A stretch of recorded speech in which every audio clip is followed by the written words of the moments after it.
Don't watch the man strop that razor. Watch the man in the chair. He'll never be shaved. In 10 seconds, he will be dead. 5, 4, 3, 2, 1.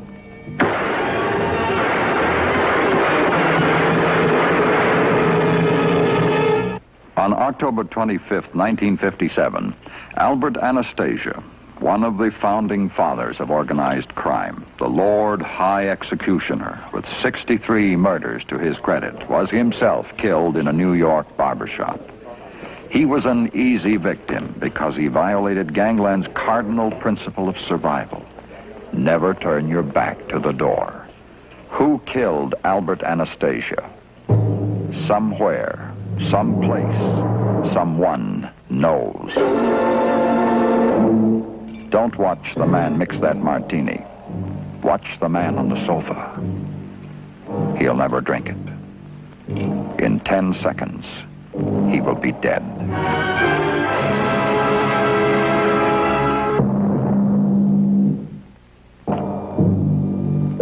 There are scores of crimes committed in the United States each year that remain unsolved. An outstanding example is the murder of Albert Anastasia. Another infamous crime that remains unsolved is the basis for this week's story. It ends with the man mixing the martini.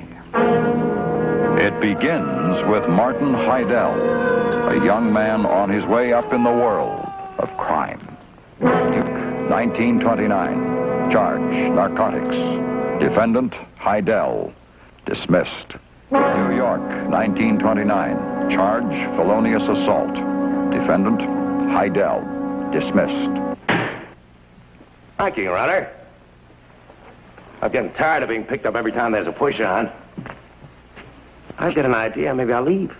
Take my business someplace else. The Chamber of Commerce will scream. Bugsy did take his business someplace else, to the sunny shores of Southern California. He was always seen in the right places at the right time, attended all the motion picture premieres, and within a few short years made friends with prominent and successful people in the film capital.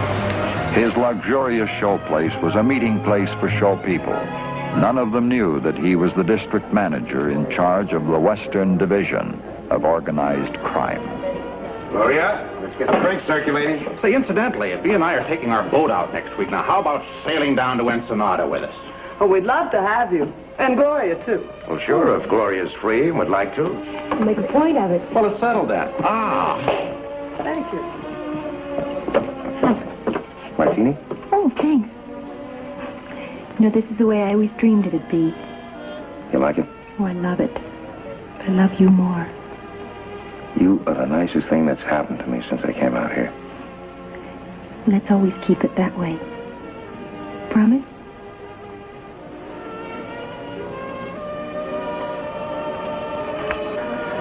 Promise.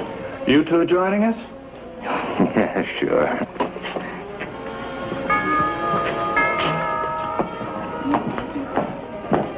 I'll get that, dear.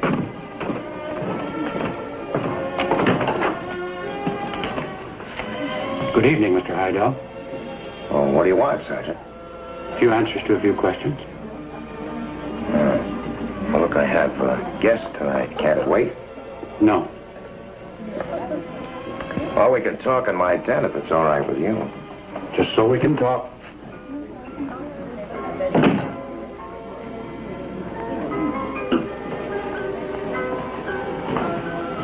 Is anything wrong? No, nothing important, dear. Just take care of our guests.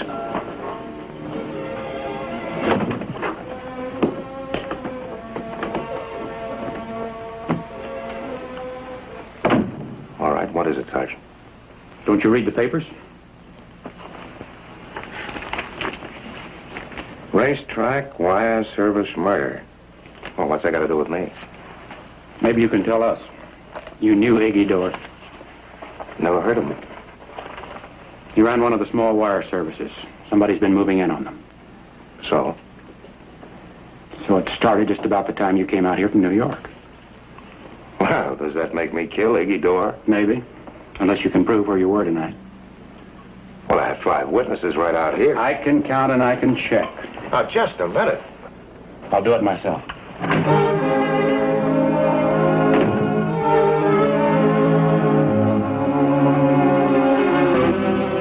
Were you people with Mr. Heidel earlier tonight? Well, yes, we were at a premiere. You didn't leave at any time? No. Are you sure? Well, what's wrong? Police business. Sounds serious. Murder always is.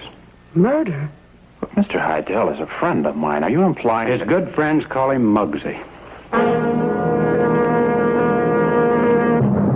Harry, get over here right away. Important? Would I be calling you otherwise? Okay, be right over.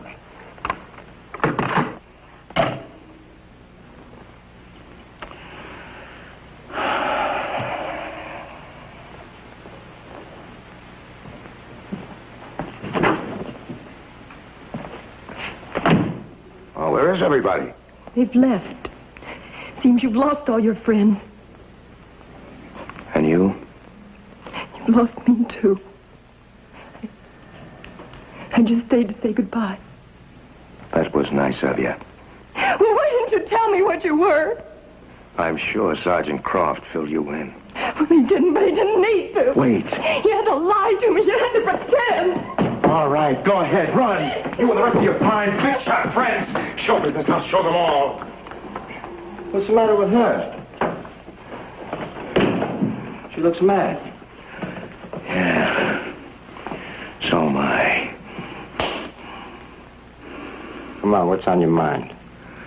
Well, I wanted to talk about Iggy Dore. Now I don't.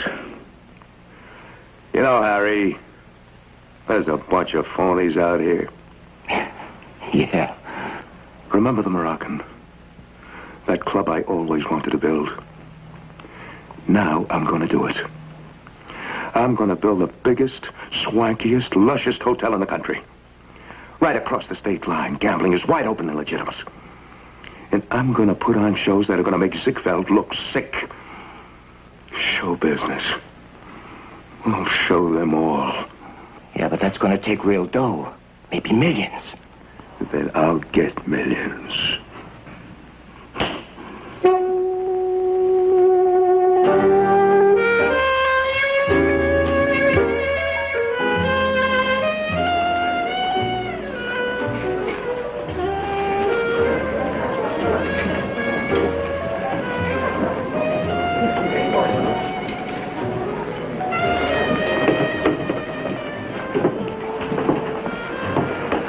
I'm looking for your boss. He's out of town. Anything I can do for you? I need a couple of million. You got it? Are you kidding, Mugsy?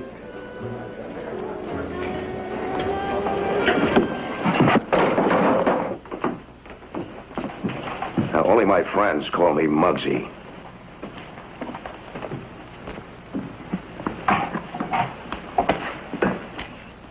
Why don't you introduce me to your friend? Catherine Mills, Martin Heidel. I've heard a lot about you.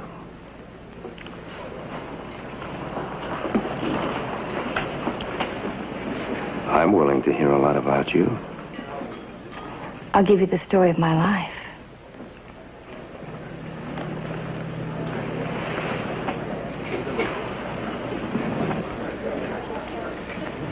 Soon. Nice to have met you, Bugsy.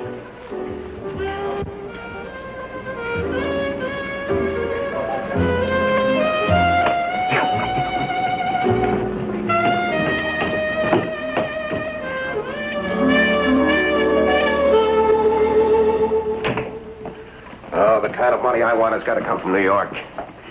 I'm going to call Mr. B. Are you kidding? It's 3 hours later there. It's nearly morning. Well, the boys work late. See who that is, will you?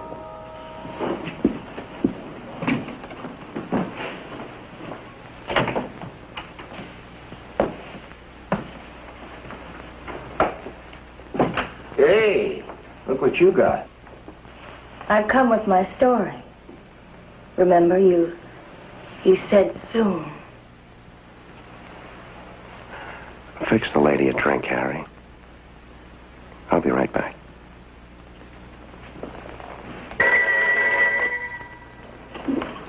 Hello. Well, hello there. How are you? It's Bugsy. Say, this is what I call mental telepathy. Is Mr. B in? He wants to talk to you. Save me the price of a call. Hello, Muggsy. What's on your mind? I need some backing for a gambling joint I want to build. Now, it should make a mint. You think I can make an arrangement with you and the boys? I don't see no problem. Happy to do you a favor. And say, while I got you on the phone, maybe you can do me a favor. Oh, well, sure, Mr. B. You remember Big Mo? He's wanted as a witness. Mo's running around hiding, writing me letters for money.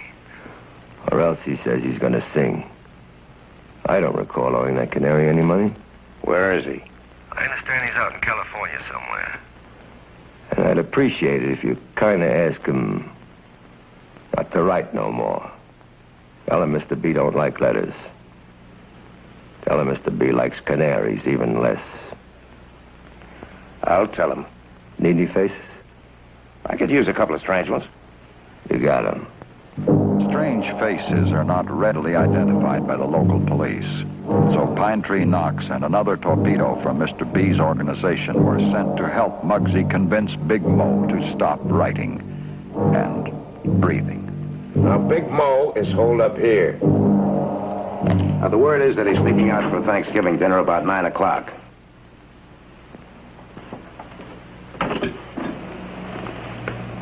Now, that's when we'll hit. I want you to pick up a car. Hot off the street? Right. Just be sure that it can travel fast. It's painted plain, something that won't attract attention.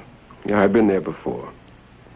Now, we'll meet on the corner of Big Mo's hideout at 9:15 tonight.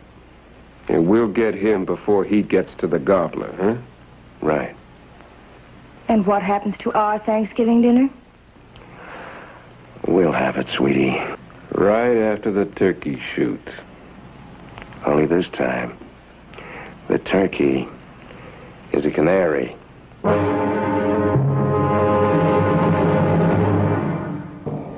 Thanksgiving. Some people have already had their traditional Thanksgiving dinner. Some haven't. The men in this car haven't. The man in this car hasn't.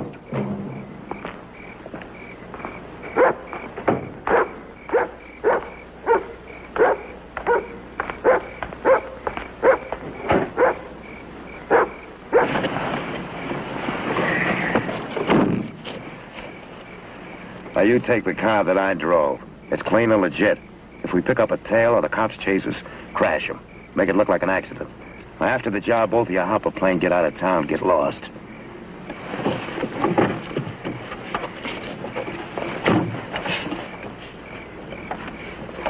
Thanksgiving. All is in readiness for, as Pine Tree put it, the turkey shoot.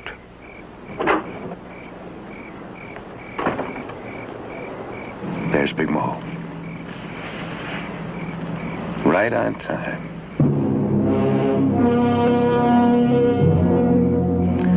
Good. I won't have to keep Catherine waiting.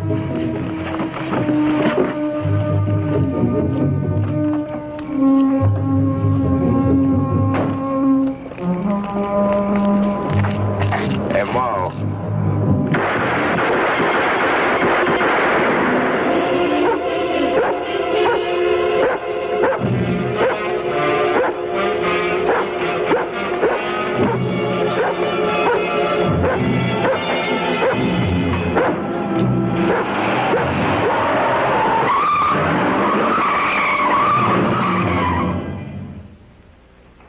Even though it's 3 years later and the Moroccan Hotel has been built, every time a new lead in the Big Mo murder was uncovered, Muggsy was invariably picked up, but invariably released. No witnesses. It always ended up the same way, with Muggsy back doing business at the same old stand. Harry get here yet? In the den.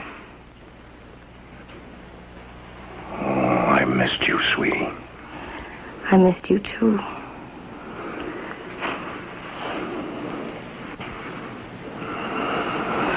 More. Oh, Harry's waiting for me. Let him wait. I've got to find out what's been going on. I don't trust anybody. There's still plenty of money left. Isn't there?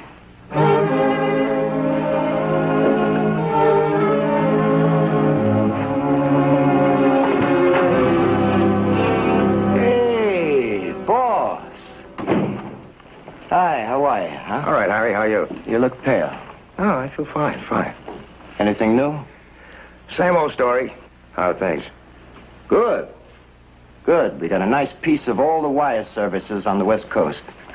Except for one guy. Who? Moon. Well, who's he? He's a nobody. Okay. He won't give, see that he receives. Anything else? Yeah. Well, come on. What else? The Moroccan. What about it? Looks like you made a mistake on that one. I don't think so, Harry. Well, what I mean is, as fast as we get any dough, you sink it right back into that hotel. It's draining you. I'll make that pay you off. Don't you worry about that. On your way out, send Catherine in, will you?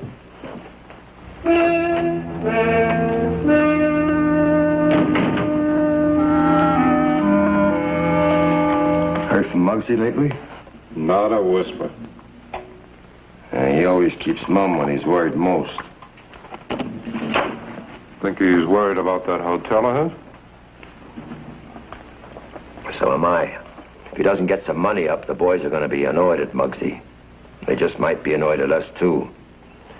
We don't want that, do we, Sally? You think maybe somebody should go out and talk to him?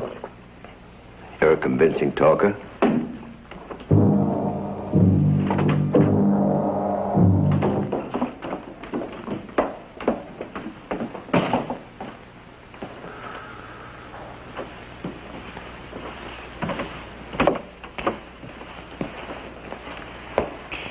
Well, don't look so angry. You know I've always had my heart set on seeing Europe. Yeah. Well, what's there to see? Just a bunch of foreigners. Besides, I need some new clothes. Paris is a good place to shop. Oh, come on. There are plenty of good stores right here. But, sweetie, I like the boat trip. And whatever Catherine likes, Catherine gets. Stay out of this, Harry.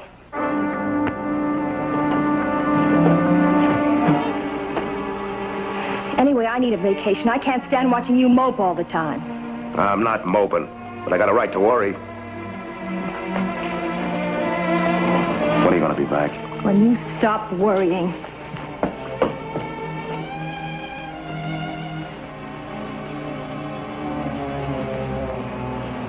And when you do, you can wire me some money in Paris. Goodbye, Bugsy.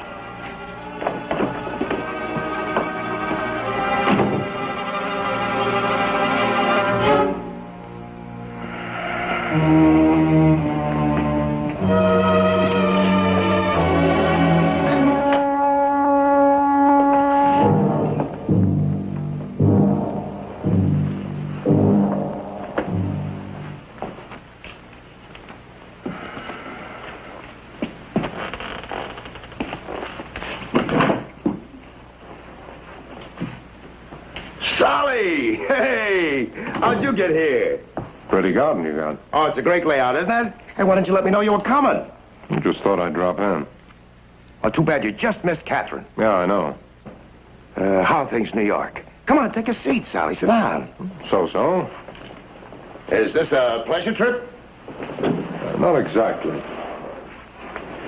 Some of the boys are sort of wondering What about?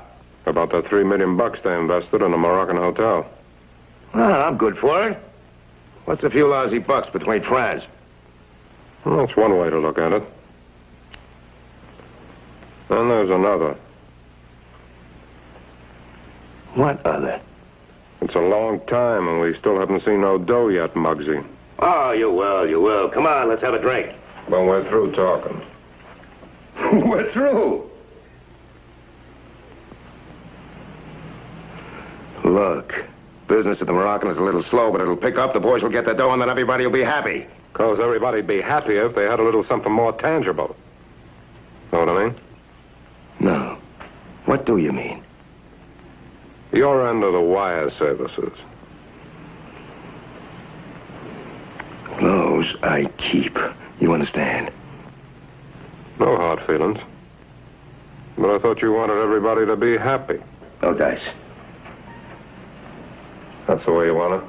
That's the way I want it. I guess I can just catch my plane back to New York. Sully. Let me drive you back to the airport. I got a car waiting.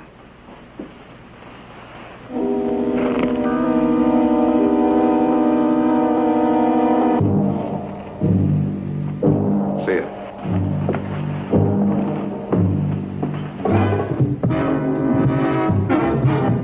Havana, where the tourists used to meet. City of flower-scented air, a vacation playground. But some who came here on business. A board meeting is about to take place. Directors are waiting for the chairman of the board. Lucky! Hello, Lucky. Good to see you again. How was the trip? Coming over, it's good. Going back, not so good. You ought to see us oftener. Well, the man with the whiskers got different ideas. It's like old times, huh? Well, come on, let's get on with it. Well, what's on the agenda? Moroccan Hotel. Mugsy's doing good for us, huh? We sank $3 million into that pet hotel project of his, but he's not paying off a penny. 2 weeks ago, Green here went out to talk to him. Reasonable. But all he got was conversation. No money? No. Why not? Well, Sally said that... We'll let Mr. Green make his own report. Well, like Mr. B says, I went out unexpected-like and dropped in on Bugsy. I offered to give him a chance, but he didn't take it.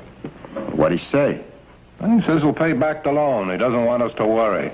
Well, that was nice of him. Then what? I suggested something tangible, like his end of the wire services.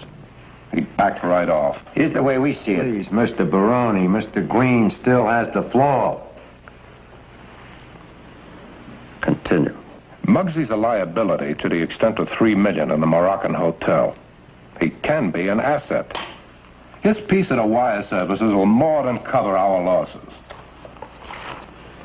Anything else? That's all. Thank you, Mr. Green. Now, Mr. Baroni, you got something to say? My feeling is that Mugsy's overworked. He's suffering from nervous exhaustion. Maybe he should take a vacation. Retire, like. You make the motion?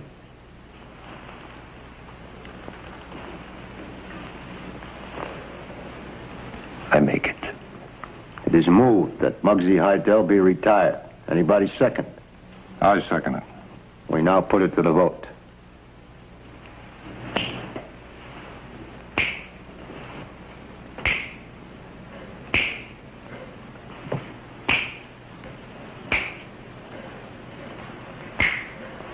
Board votes unanimous.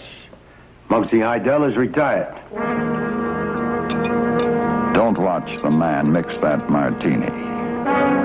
Watch the man on the sofa. He'll never drink it.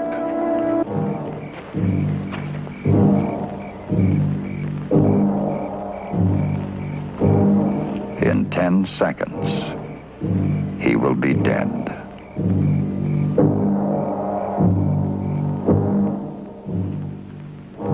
5, 4, 3, 2, 1. And so, with 9 shots through a window, Martin Bugsy Heidel paid his debt to the underworld. On June 20th, 1947, It was 9 shots through a window that killed Benjamin Bugsy Siegel, a charter member of organized crime. Did he owe a debt to the underworld?